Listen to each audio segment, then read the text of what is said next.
Hai semua, kembali lagi di Alvin Koketil ya. Jadi hari ini mau update tentang terariumnya si Ignil ya. Jadi kemarin kan udah sempet di setup tapi sederhana ya. Ini saya upgrade lagi. Jadi tapi masih belum sempurna ya teman-teman ya. Karena barang-barangnya memang huntingnya free ya. Jadi mencari di sekitar sekitar rumah gitulah teman-teman ya. Terus kayak gimana settingannya kalau saya tuh apa ya dibilangnya ya, hard, hard rock ya kali ya, batuan keras gitu ya teman-teman ya. Seperti ini nih, ini belum penuh ya teman-teman ya, baru sekitar 70% lah ya. 70% aku setupnya, jadi masih banyak yang aku tambahin. Ini kayu, ini akar pohon nemu juga di daerah sekitaran rumah, batu-batuannya juga ngambil di sekitaran rumah tuh. Si ignilnya di mana? Nah ini settingannya teman-teman ya. Hard rock ya, batuan keras kalau nggak salah namanya itu. Aku terinspirasi di channel-channel di luar ya. Jadi kalau untuk jenis-jenis water monitor seperti Ignil gini, settingannya seperti ini teman-teman ya. Biasanya bawahnya ini kalau enggak Coco chip atau Coco khas, bisa juga pakai serpihan-serpihan kayu gitu teman-teman ya, atau apa ya namanya ya, yang untuk hamster itu loh teman-teman. Nah bisa untuk itu, cuman bagusnya karena dia sering naik turun air, biasanya ke bawah di tempat airnya, bagusnya sih aku sarankan Coco khas atau Coco chip biar nggak mudah terbawa ke tempat airnya. Kadang dia ke bawah itu, si Coco chipnya pun kadang sering terbawa ke airnya gitu. Terus tanamannya itu hanya pemanis saja teman-teman. Ini tanaman hidup ya, tanaman hidup tapi belum aku tanam ya. Jadi masih gitu aja, nempel gitu aja, bisa mati. Tapi rencananya akan saya kasih, ini sebenarnya tanaman ini bisa dikasih air teman-teman. Kalau ini kan ujungnya atau depan sana bebas, karena setiap ruas itu ada akarnya. Nah itu tinggal dikasih, dicelupin ke air, atau bisa juga dicelupin ke tempat water disknya dia, tempat mandinya dia. Nah itu tanaman ini pasti akan hidup teman-teman ya. Yang penting ada cahaya, ada air, nggak perlu harus menggunakan tanah ya. Ini tanamannya aku lupa namanya apa. Terus ini settingannya bobotnya harus rapat teman-teman. Ini masih ada celah karena bahan baku, sekali lagi saya bilang, habis harus nyari lagi, hunting lagi. Jadi kalau ini masih ada celah-celah gitu, jadi si Ignil itu udah explore dia tuh. Dia tadinya masih di dalam air, akhirnya explore, udah selesai setup dia explore ke situ-situ, naik-naik, terus masuk ke lubang. Ternyata lubangnya nggak bisa dimasukin ya, terus dia keluar lagi. Pokoknya jangan sampai lubang itu bisa untuk nyelip dia lah, nanti kita yang susah. Kecuali sengaja kita mau kasih heading cave, tempat sembunyi ya, itu nggak masalah. Cuman kalau dia nyelip di batuan, nanti kita yang ribet ya. Kalau itu dia udah mulai explore lagi tuh. Kalau biawak itu selalu mencari lubang teman-teman ya, berbeda dengan iguana. Kalau iguana selalu mencari tempat tinggi, kalau biawak selalu mencari lubang untuk dia bersembunyi, karena dia instingnya itu suka bersembunyi. Ini dia dari tadi tuh masih cari lubang untuk tidur, untuk sembunyi. Cuma dari tadi nggak dapat lubang yang enak buat dia ya. Jadi memang lubangnya udah aku bikin rapat, serapat mungkin, tapi masih ada celah. Makanya dia masih bisa masuk kepalanya. Cuman mungkin karena nggak nyaman keluar lagi, karena lubangnya memang nggak seluas yang dia butuhkan ya. Ini Coco khas ini kalau buat teman-teman, ini Coco khas ini udah setengah tahun ya. Ini aku tambah lagi sama Coco chip. Yang Coco khas ini yang agak coklat-coklat itu sedikit lembab ya teman-teman ya.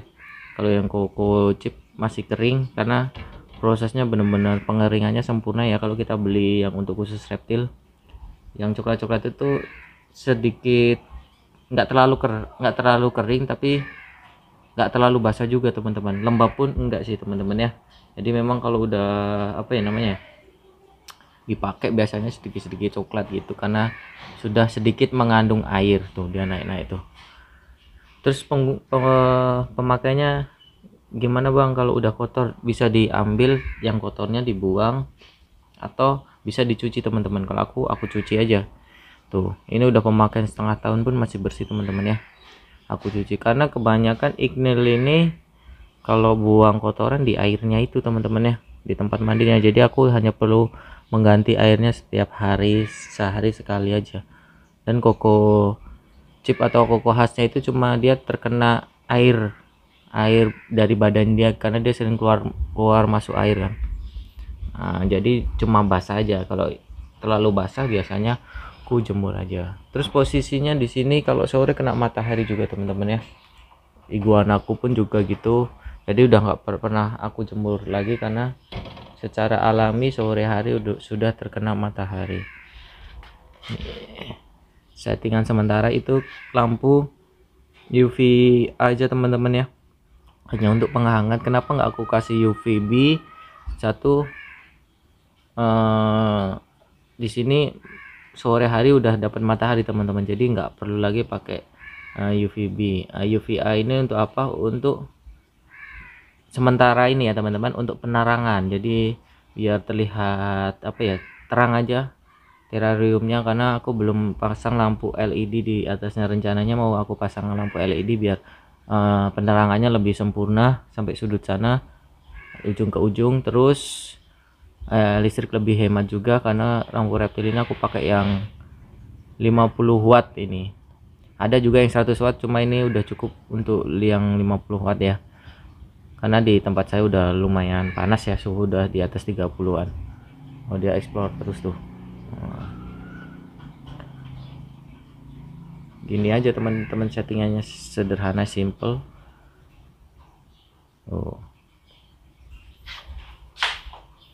Kalau dari jauh ya seperti ini. Saklarnya sama.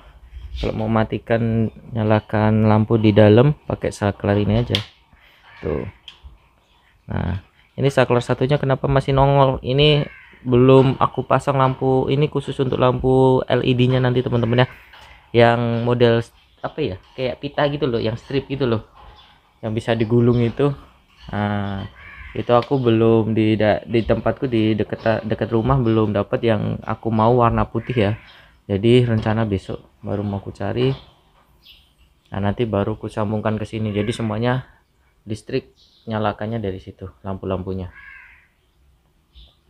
Ini background belum terpikirkan untuk ngasih background ya teman-teman ya, karena aku bikin ini juga udah lumayan. Kalau dari kayu ini habisnya lumayan teman-teman ya kemarin ya, sekitar berapa ya, untuk kayu aja aku habis sekitar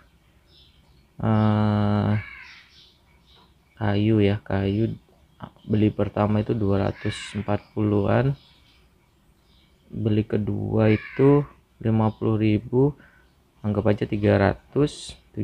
Terus aku beli triplek yang di belakang itu 80 90 sekian lah, hampir 100 ya, kurang berapa ribu, 100. Nah, 100.000. Jadi biaya untuk kayunya aja udah sekitar 400.000 ya teman-teman ya. Memang mahal teman-teman ya, kayu itu pasti lebih mahal dari penggunaan kaca ya, itu hal yang biasa. Terus belum beli kacanya ini, kaca ini aku habis sama reelnya ini. Nah listnya ini sama ini kan ada reelnya teman-teman, ini habis 120, jadi 500 tambah 120 dan 400 ya tadi ya, 400 tambah 100 jadi 520, sama ini 15.000. Ini nih penguncinya, ini beli sendiri 15.000, jadi udah sekitar 535 ya, belum colokan itu. Jadi 6.000 satu bijinya, 6.000 12.000. Nah taruh aja satu segini setup sama lampunya dan fitting ya, kalau di total 700-an juga teman-teman ya. karena fittingnya itu lumayan mahal juga itu, berapa puluh ribu. Merek apa ya, aku lupa mereknya. Terus belum lampunya sekitar 50 ribuan lah, lampu UVA nya. Belum nanti aku beli stripnya, lampu itu 2 meter itu sekitar 50 ribu teman-teman. Kalau di total sekitar 700 ribu juga ya. Itu ini kenapa pakai kayu, nggak pakai styling kaca aja bang, karena kemarin tuh memang kita coba-coba teman-teman ya, kita coba-coba kalau menggunakan kayu itu kita bikin sendiri teman-teman ya. Itu biayanya segitu, belum jasa tukang ya, karena kita bikin sendiri jadi kita nggak mikir jasa tukang. Itu udah habis segitu teman-teman. Ini kalau beli dengan panjang 120, lebar ini kalau nggak salah 60 ya, tingginya 60 juga. Mungkin kalau jadi seperti ini harganya mungkin sekitar 1 jutaan teman-teman ya, karena bahan kayu itu ini jati Belanda kayunya, pasti lebih mahal daripada styling kaca ya, yang kayak etalase gitu. Terus kelebihannya kalau kayu gini apa, suhu itu lebih stabil teman-teman ya. Yang panas kaca depan ini aja, tapi bagian sini kan kayu dia menyerap panas teman-teman, biar jadi suhu itu nggak terlalu panas dan nggak terlalu dingin biasanya gitu kelebihannya daripada full kaca. Kalau full kaca untuk semi outdoor kayak gini yang sore hari kena matahari ya pasti akan terlalu panas teman-teman ya. Kecuali full indoor, itu kaca aja nggak masalah. Dia masih explore. Ini galak teman-teman ya, galak kalau mau dipegang galak. Tapi sekarang ini aku reptil ini galak nggak masalah teman-teman, karena aku lihat, aku udah nonton channel-channel di luar terinspirasi, jadi rata-rata reptil mereka pun galak gitu. Jadi tapi mereka menikmati itu teman-teman ya, jadi nggak perlu terlalu jinak lah. Nah kalau jinak kayak si bangsa gini ya nilai plus lah ya, nggak pernah dihandle jinak. Ini nggak pernah dihandle galak, ya sudah nggak masalah, yang penting gimana ya, masih bisa terkontrol itu aja teman-teman ya. Lagian aku ada sarung tangan safety untuk handle dia, yang penting terkontrol. Kayak gini tuh kan terkontrol, nggak nabrak-nabrak kaca. Ini kenapa dia masih pengen keluar tuh, nyondolin. Ini nggak nabrak ya, dia cuma disondol-sondolin, karena dulu dia tinggalnya di situ di ram itu dia malah nggak seperti ini teman-teman ya, karena dia tahu itu penghalang gitu loh, ada penghalangnya. Terus dia pindah ke sini, ini masih adaptasi teman-teman ya, adaptasi. Dia masih nggak paham bahwa ini tuh sebenarnya kaca, jadi dia nggak bisa melewati kacanya. Kalau di ram itu dia udah paham, jadi dia nggak pernah, dari kecil dia nggak pernah nyondol-nyondol atau nabrak-nabrak atau rubbing, nggak pernah tuh. Teman-teman bisa lihat tuh, dia nggak ada rubbing sedikit pun ya, mulus mulutnya pas tinggal di ram. Kalau ada yang bilang wah kawat ram bahaya, kawat ini bikin rubbing, saya aja kasih terrarium pakai kaca rubbing, itu kembali lagi tergantung dari karakter biawak teman-teman ya. Jadi buat mereka mungkin rubbing ya pakai ini ya, karena mungkin peliharanya sudah mereka adopsi dari ibaratnya udah usia juve atau dewasa pas beli gitu kan, dari breeder sebelumnya dari owner sebelumnya tinggalnya di kayak gini, terus tiba-tiba di situ pasti ya adaptasi lagi teman-teman, nabrak-nabrak lagi. Kayak ini contoh si Ignil, di sini aman, di sini malah dia tuh pengen keluar karena dia belum paham kali. Ini biasanya nanti butuh waktu sekitar 1 minggu lah baru dia ngeh kali lah, nggak bakal kayak gini lagi ya itu. Terus bang, banyak yang miring-miring itu lubangnya ya, namanya ini bikin sendiri ya teman-teman ya, basic perkayuannya minim ya, jadi pasti ada miss-missnya lah ya, nggak presisinya gitu. Cuman kita menikmati itu teman-teman ya, seninya di situ, kita ngerjakan sendiri, bikin sendiri, kepuasannya berbeda ya. Terus kita jadi tahu juga kalau menggunakan bahan kayu ini habisnya berapa, ternyata lumayan mahal juga teman-teman. Jadi bisa jadi pengalaman saya juga kedepannya mau bikin seperti ini lagi atau style dari triplek, atau mau dari seperti ini lagi atau dari kaca teman-teman ya, kayak etalase. Tapi karena berhubung lihatnya ini mahal seperti ini, mungkin kedepannya saya bikin dari triplek yang sekitar 9 milian lah teman-teman ya. Tapi apa, rangkanya tetap harus dari kayu kalau dari triplek ya teman-teman ya, harus dari kayu seperti ini. Jadi ya mungkin budgetnya lebih rendah lagi, karena kemarin udah saya hitung-hitung budgetnya bisa dapat, nah kalau ini habis full 400-an mungkin bisa, kalau dari itu setengah harga sekitar 200 lah kalau triplek ya gitu.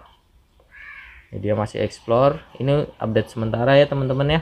Jadi dukung terus channelku, semoga makin berkembang, bisa menghibur teman-teman yang lagi pelihara reptil atau bikin-bikin terrarium atau kandang-kandang kayak gini, bisa menginformasi teman-teman semua. Bye bye.